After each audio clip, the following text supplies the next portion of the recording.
Dzień dobry. Ja się nazywam Baluta. Hello, my name is Baluta.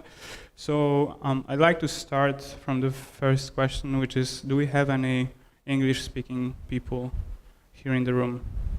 Okay, so then I'll continue in English. So today I'd like to tell you a little bit about the checkout effectiveness, how to measure it, based on our experience with the customers, with the multiple projects we've been involved into. We have developed a certain framework and steps that you can follow to basically quickly set up a tool set to measure the checkout effectiveness. So first question is why we actually talk about the checkout. What's the motivation that stands behind putting this particular subject in front of the other things that you can take care of in a sophisticated thing such as e-commerce platform. So I came up with this equation that I call the CAT equation, that basically I think very simplifies the general concept of the revenue model of the e-commerce site. So if you look on this as a basically as a sum of the traffic that's multiplied by conversion rate. Is everyone here familiar with the conversion rate? Okay, so is there anyone that doesn't know what's the conversion rate here on the room? Okay, so that's the ratio that tells you how many people that are actually entering your site are finally having the transaction. And then of course we have to add on this to this equation the average order value. And that basically gives you the revenue. So the important part in here that's basically related to the conversion rate, to the checkout, is of course the conversion rate. So this is something we're going to talk a lot about today. So why is this so important to optimize the checkout itself? So first of all, this is the part of the shopping process that takes place after the decision point. So we already have a customer that wants to buy, so it's important that we don't waste that occasion. We put a lot of effort into having that person there. Then, especially if you have a lot of traffic on your site, the investment return on checkout optimization can be very high. So sometimes, fixing a little bugs can improve the conversion rates greatly, and that compared to other things that you can do on the site may be a very good investment. And then it also has an impact on all other things that you actually do on the site to make people buy, right? If you buy a lot of external traffic, you invest into marketing, you invest into promotions and so on, and the checkout doesn't work properly, then that's all money that's kind of wasted. So this is why it's very important to have a close look on the checkout and monitor it constantly. So a lot of you probably know this kind of report. It's a very basic report from Google Analytics that's basically measuring the conversion rate.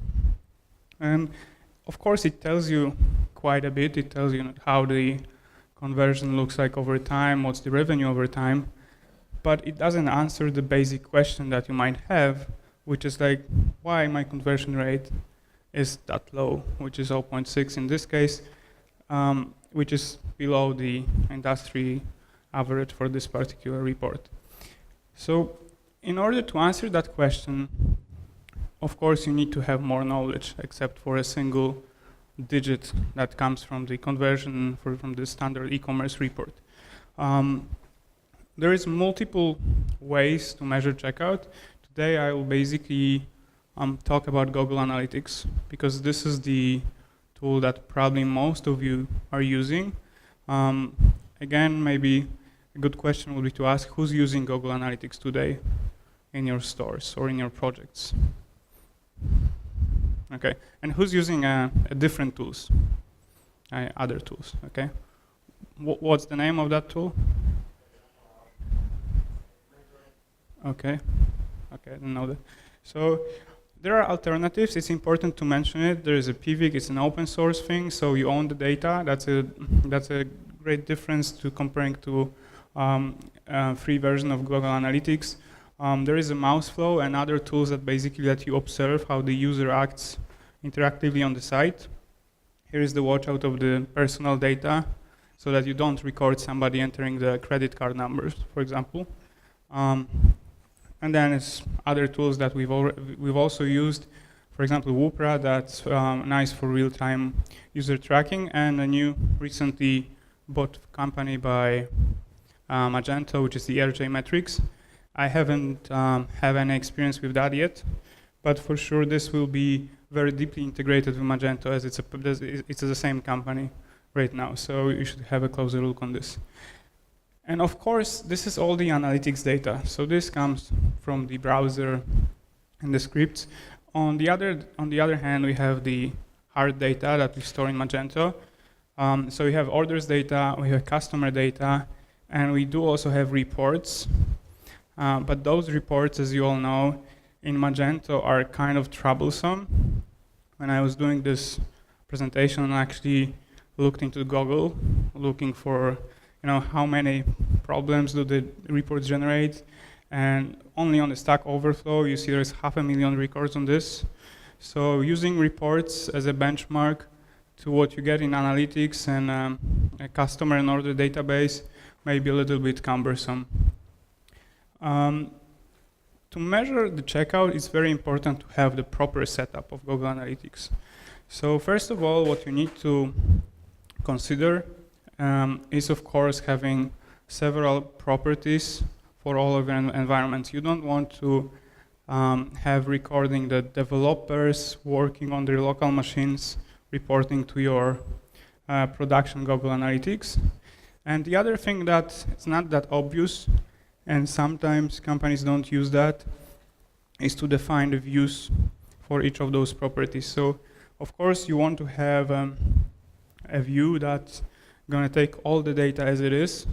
It's a very good idea to have such a basic view, so you always know what actually was recorded. But then, of course, you want to have a view that's your main working view, that, for example, have already excluded test traffic that's probably maybe targeting a particular market.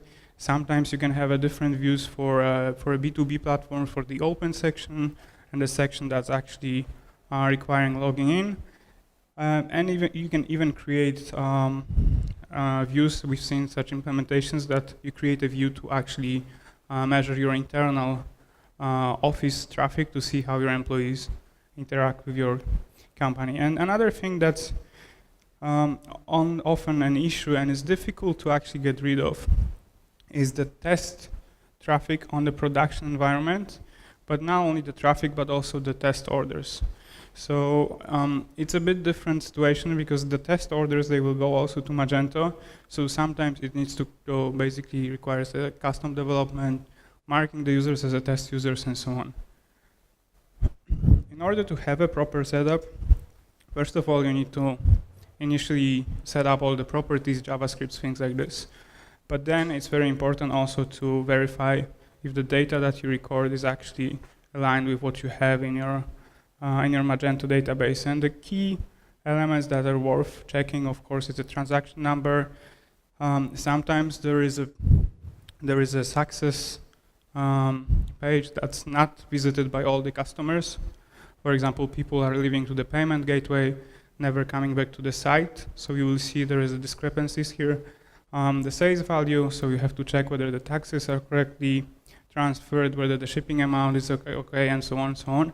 It's really important. If you don't do this, then if you don't make sure that it works as you expect, then all the next steps and your basically understanding of what's going in checkout is going to be affected by this wrong data. So let us go to more detailed views. Once we set up the e-commerce tracking and we verify that the data is correct, then instead of having a single digit that I showed at the beginning, for example, you can use a native Google Analytics features such as segmentation to get more detailed insight. So any here on the room is already using segments? Okay, one person. Okay, so in order to use them, on top of most of the reports, you have this section with the segments. You click on it, and you can select, for example, the segment of users that came to your site from the paid traffic. And then, when you select those segments, you will get all the reports broken down into those segments. So here, as you've seen on the first slide, we had a 0.6 average conversion rate, but we see that the paid traffic actually converts pretty well, but there is some kind of an issue with the direct traffic. Okay, this may be related to the fact that the site, except for selling products, for example, has a lot of content, and then it makes sense. But it also may be related to the fact that the paid search is putting users where they expect to get, and on the direct traffic, they have some kind of problems with navigation or finding what they're looking for. And then there's the referral and organic traffic. And this kind of segments, they can be the standard segments. They basically go along most of the popular axes, like the traffic sources, devices, regions. There is also advanced module to get the social background on the users. That's not super precise, but will also give you some basic answers about the age or gender of your visitors. And you can use those criteria to see how do those particular users perform on the checkout. But this is the basic thing, and still it can give us some hint where to look for problems, but it doesn't answer the question of what's wrong or if something is wrong with the checkout. So we can use the advanced setup for the Google Analytics to enable the features that's called performance measuring for e-commerce. It's part of the enhanced e-commerce. It requires a little bit of setup. You need to enable the module in the Google Analytics, and as well you need to set it up on the Magento end. So it's not out of the box, but it doesn't require a lot of work. It can be done within probably 15-20 minutes. But it also requires a little bit of development, as you need to add those reporting to what user is doing on the site. Of course, there are modules for this for Magento. However, a lot of checkouts are non-standard checkouts, so this may require some additional work.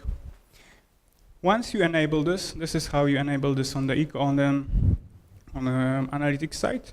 You see that you can define the steps of the checkout, which is really important. Of course, there's the discussion of one-step versus multi-step checkout. I'll come back to this in a moment. But the basic setup is quite easy. And out of those advanced reports, you can instantly get very cool information on how do people interact with your offering on the e-commerce site. So as you see here, out of 40,000 sessions, only 10,000 people actually saw a product, which means that there is some serious issues regarding the presentation of the offer, or there is some kind of invalid traffic coming in, so a huge bounce rate would be there. So this is where you have the first big churn rate. Then you have people working with the cart. That's okay. Let's say not a great ratio, but it is as it is. And you have people who actually went to the checkout, okay. And then out of 1,500 people almost in the checkout, only 200 actually were successfully placing the orders. So instantly, we can see that probably there is something wrong on this step, right? A lot of people went into the checkout, but were not able to actually finalize the transaction. It's a really sad thing, because you put a lot of effort, money, brainstorming, negotiations with your suppliers and so on, and then you just basically lose the people that actually made the decision to check out, and they were not able to do so. So again, we're one step ahead. We know more. we know that this is probably the first thing we should take care of. This is probably another thing to take care of. But we still don't know what is exactly happening in the checkout. So there is another report that we can use. This is the one that is based on the steps that you just labeled. We just labeled a couple slides back. And as you see, here we have a step 1, step 2, step 3, and finally the transactions. And if you label the steps properly, then it's going to be obvious, like, where is the problem, right? From this kind of report, you can instantly see that you should be checking out the first step. Let's say is the address step. You should check the form, check the JavaScript. Does it work correctly? Can you save it on all the browsers? You can use segments that I mentioned to get the this kind of reports per browser, so you can see how these numbers work for the particular browsers. So actually, it looks like the issue is solved, and we can, on the reporting level, and we can go in deeply analyzing the technical side of the first step. But in practice, a lot of sites are using this kind of approach.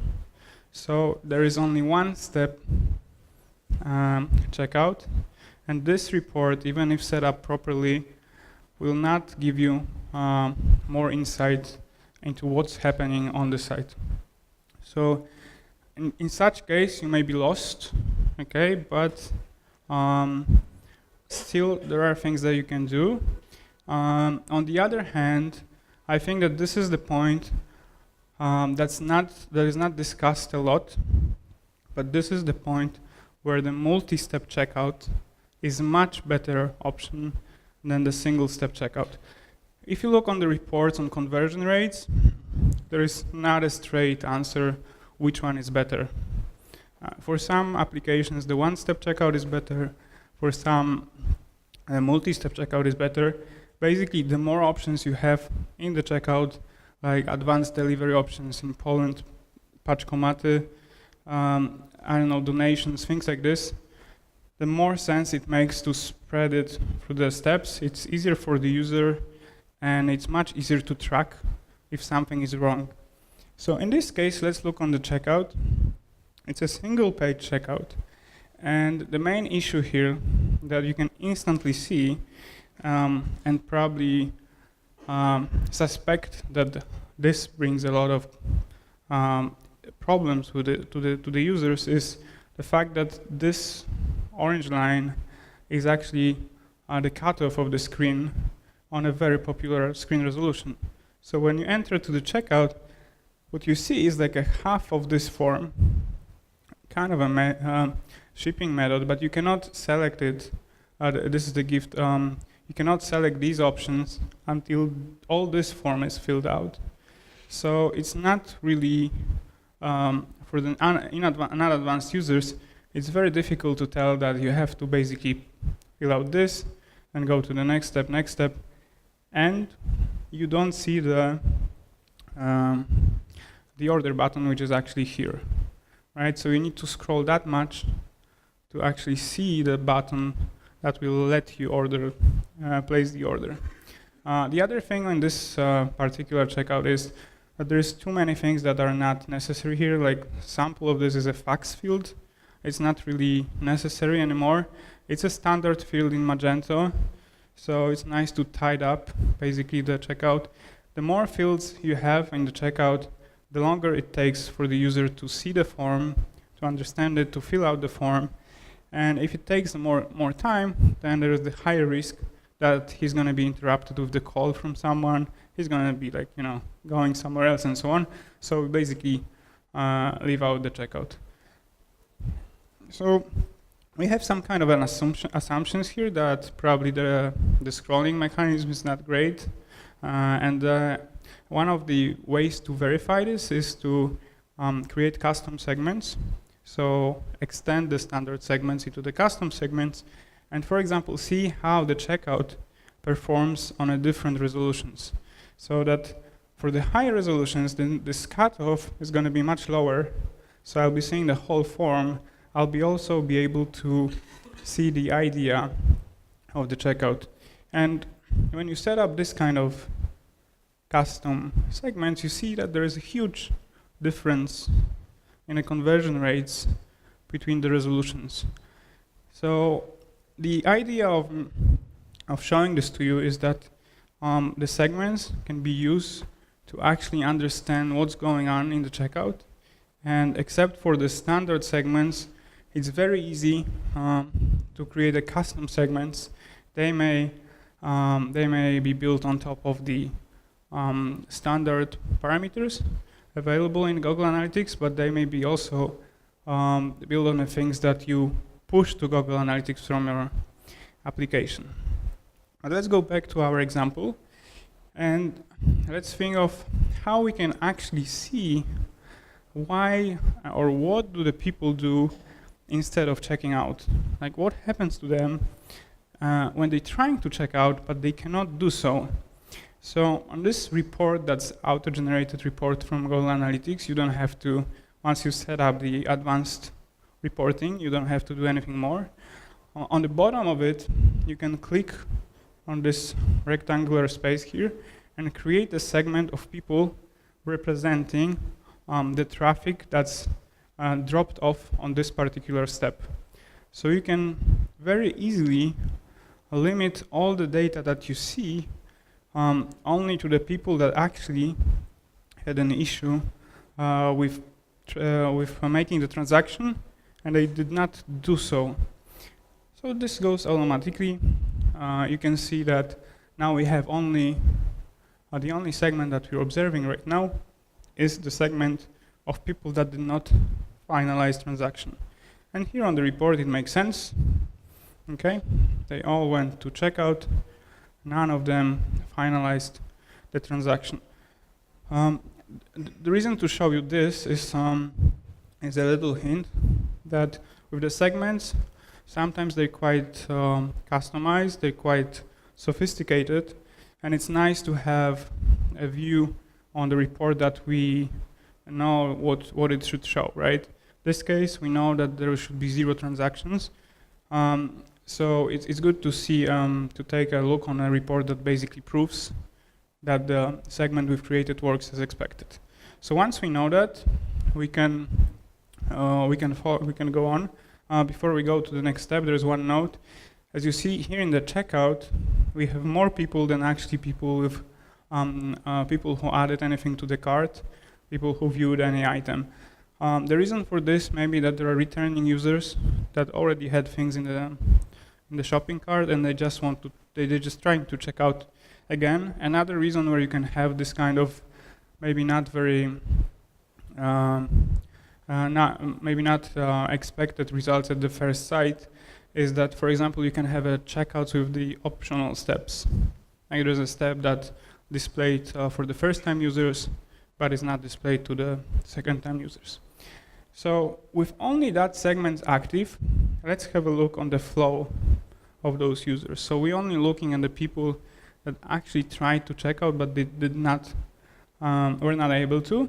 And here we highlighted the checkout and the shopping cart thing. So in the 5 steps, these people were going from checkout to shopping cart, from checkout to shopping cart, and so on, which again means that there is something substantially wrong with the checkout. And when we did the in-depth analysis of this, we came across several issues. There were issues with the JavaScript, there are issues with the way the pricing is recalculated in checkout. It differs from what the user sees in the shopping cart. There is an issue with the promotion that doesn't work as expected, and so on. So based on this analysis, the decision was to rebuild the checkout completely. And this is what's going to be done in this particular case. So except for the segments I've shown here, there are other useful things. So you can base segments on the shopping behaviors. So people that added item to the cart, people that removed the item, wish list, and so on. This can be done even for the particular SKUs. So if you have like a power products, things that brings you a lot of revenue, you can create segments based on that. You can have segments based on the transaction history, so people that bought item X or people that made at least 3 transactions within the last 3 months.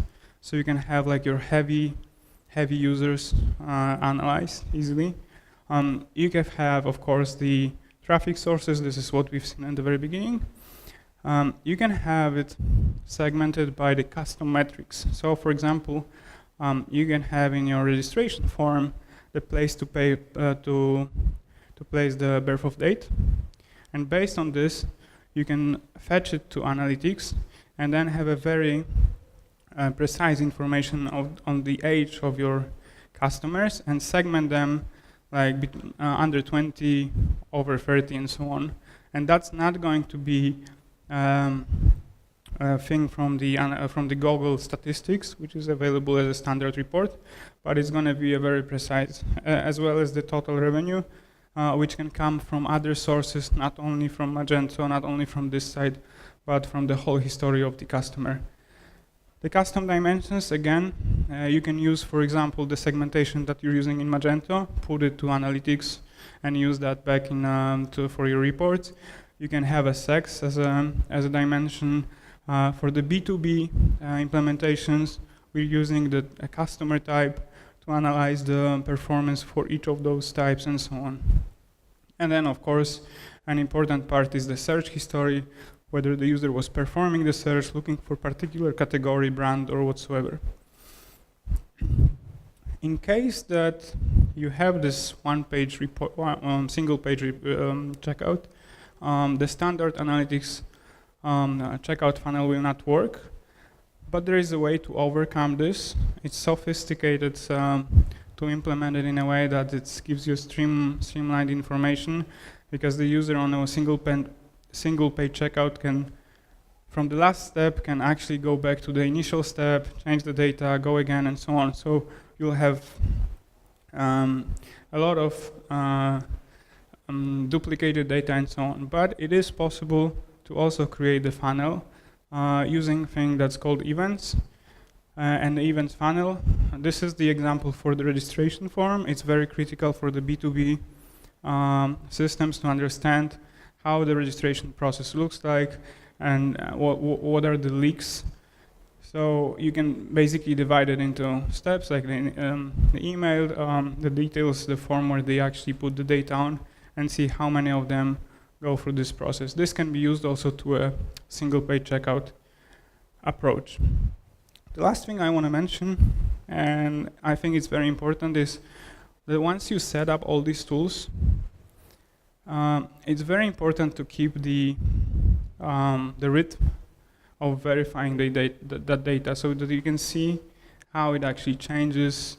You can actually, when you're doing this on a constant manner, you can very quickly link the information that you know from your day-to-day tasks, like ongoing promotions, events, weather, whatever, and see the data, and they make the decisions. If you fail to set up the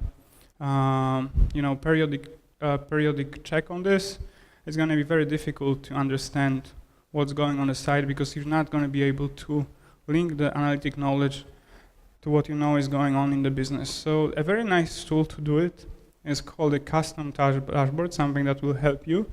You can set up a dashboards, so like you're the center of the information with the information you actually need. These are the 2 reports from our projects, and this can be automatically sent to your email weekly, monthly, whether it's you that taking care of analytics, you want to have it daily. If it's the management board, they can have it once a month or even once a quarter. But that gives the rhythm, and that gives the same metrics, the same key metrics in the period of time that's constant, so we can easily understand the changes and get the decisions. The cool thing is that you can basically customize this a lot. And for example, in this case, this is the project where dental offices are involved, and we can see, for example, what's the percentage of registrations for different roles, how does it change. We can see the top revenue products, we can see like what's the registration flow, so whether these are white space customers or customers that are already registered in CRM, offline, basically offline sales rep software. So by the end of the presentation, I think it's important to have at least one thing from the presentation that you can reapply easily to your projects. There is one thing that that we implemented in one of our recent projects. That's the project for the MK Cafe, MK Fresh PL, where you can order the coffee that's basically brewed, that's basically done, roasted specifically for you once you order. So, as you've seen, it's important to have as many people as we can in the checkout, right? So once they're on the site, we want to make sure that it's very easy for them to get into the checkout and then convert. And a problem that's often on the sites that have configurable items is that you're trying to add an item that requires configuration, but the site will not let you to do so. And there's multiple approaches to resolve this issue. You can basically show some kind of an error message. You can show it here, show it on the shopping cart, do a pop-up, whatever. But in our team, we came up with the streamlined version of this. It's very simple and I think easy to implement. So when you click on a product that's configurable but it's not configured, the application will highlight the section with the choice. So it's not giving you the negative feedback of the error message, but it's rather highlighting what you want to use. And when you select this, it will automatically add the product to the cart. So no further action is required from the user. He doesn't have to make the decision of adding the product to the cart second time. It basically does it for him. Okay, so that's it. Thanks for your time. We're available on our stand. Any questions?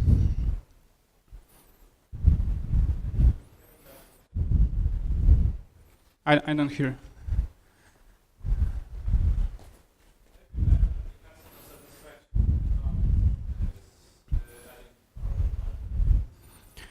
No, unfortunately, I don't have the data that I can share. But I've seen, not on these projects, but especially if you have like multiple options, like with the color and size, we've seen a lot of sites that have much more events related to add to the shopping cart button rather than the actions itself. But it's easy to measure, so we haven't done this because this was implemented first time on this site. I mean, from the very beginning.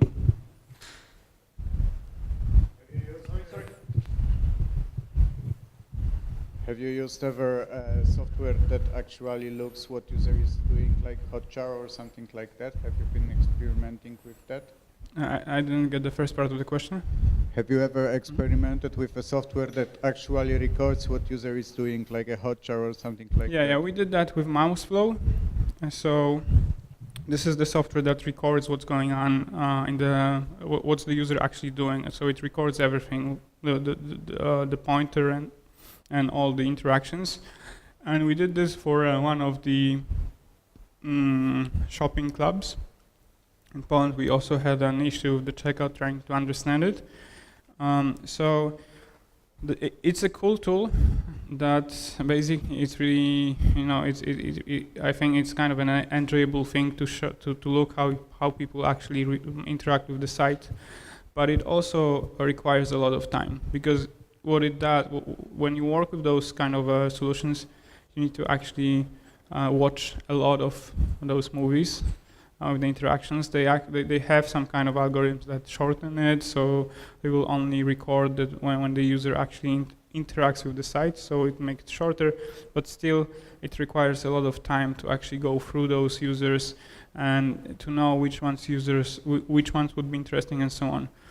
So on the one hand, I think it's very useful, but it's also very time consuming, and also there is an issue with the personal data. So when you configure those tools, you need to remember that when there is a credit card number involved, you don't want to have that recorded. Some of those tools have this kind of like automated removal of those data, but still that's something that has to be taken care of.